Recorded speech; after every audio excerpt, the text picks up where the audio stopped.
नमस्कार, स्वागत है आपका जन संदेश टाइम्स में। मैं हूं किरण। उत्तर प्रदेश की योगी सरकार एक तरफ अपराधियों और भू माफियाओं पर जीरो टॉलरेंस की नीति अपनाए है, लेकिन भू माफिया फिर भी लगातार पुलिस से सेटिंग गेटिंग कर जमीन कब्जाने का खेल खेल रहे हैं। ऐसा ही एक मामला कानपुर का है, जिसमें बुजुर्ग की जमीन पर बाहुबलियों ने कब्जा कर लिया और 70 साल का बुजुर्ग अधिकारियों और थाने के चक्कर काट काट कर परेशान हो चुका है, जिस पर अब बुजुर्ग ने महामहिम राष्ट्रपति से इच्छा मृत्यु की गुहार लगाई है। दरअसल कानपुर की सदर तहसील का ये नजारा, जहां 70 साल के बुजुर्ग वेद प्रकाश हाथों में फाइल लेकर अधिकारियों की चौखटों के कई महीनों से चक्कर काट रहे हैं, लेकिन इस सीनियर सिटीजन की सुनवाई करने वाला कोई नहीं है।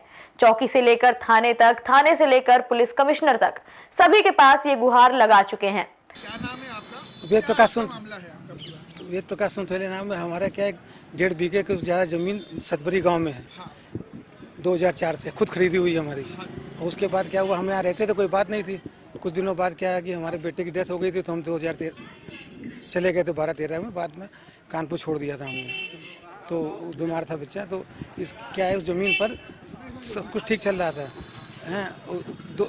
2014 के बाद बच्चे की डेथ के बाद से ना, ये बगल में जो ज़मीन है वो स्कूल वालों की है। अनिल सिंह जी हैं, वो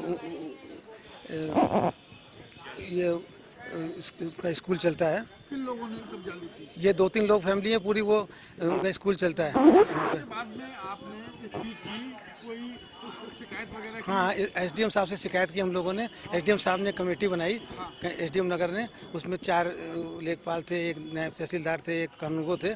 उन्होंने रिपोर्ट दी और चिन्हित की उस ज़मीन को कि इस ज़मीन पर ये इन लोगों का कब्जा है, शुगर सिंह एकेडमी वालों का। उसके बाद फिर उन्होंने एक रिपोर्ट मांगी नगर आयुक्त से। तो नगर आयुक्त ने भी 3 सदस्यीय कमेटी बनाई, जिसमें संपत्ति के अध्यक्ष जो अधिकारी हैं मुख्य, वो आए।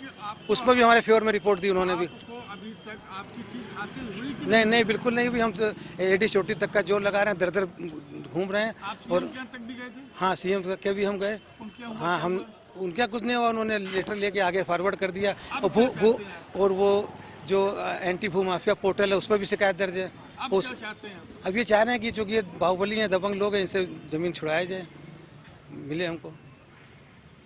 अगर जमीन आपकी वैसे न मिल पाई तो क्या करेंगे आप?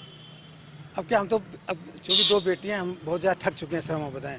अब हम तो मतलब ये सोचना है कि बिल्कुल अब आखिरी हथियार है हमारा, तो कि मर जाएं, ये सोचना है बिल्कुल। बहुत ज़्यादा मतलब हम बोल नहीं सकते आपको। बस आप ज़्यादा इसके बारे में बात ना करें, क्योंकि एक तो बच्चे के दर्द से भी हम बहुत परेशान है, पूरा परिवार। कुछ कोरोना हुआ।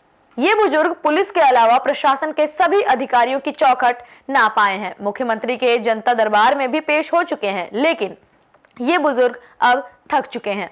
बुजुर्ग को अब न्याय मिलने की आस टूट चुकी है। सदर तहसील गेट पर बुजुर्ग भावुक होकर महामहिम राष्ट्रपति से इच्छा मृत्यु की मांग कर रहे हैं। फिलहाल इस पूरे प्रकरण पर जब कानपुर के एसडीएम सदर से बात की गई, तो उन्होंने प्रकरण की जानकारी देते हुए इसे गंभीर बताया और मामले की जांच कर उचित कार्यवाही का आश्वासन दिया। अभी एक बुजुर्ग प्रार्थी आए थे, जिन्होंने बताया कि उनकी वो जयपुर में रहते हैं और उनकी यहाँ पर एक भूमि है जिस पर किन्हीं लोगों द्वारा कब्जा किया गया है और इसकी शिकायत प्राप्त हुई है। और ये बहुत ही गंभीर समस्या है कि लोगों की ज़मीन पे अधिक अनाधिकृत कब्जा हो रहा है। तो ये तथ्यों की जांच करते हैं और जांच में यदि स्पष्ट आता है कि इस तरीके का कब्जा हुआ है, तो जो भी विधिक कार्यवाही तहसील स्तर से हो सकती है उसको किया जाएगा। अपने शहर से जुड़ी तमाम खबरों से अपडेट रहने के लिए आप बने रहिए जनसंदेश टाइम्स के साथ।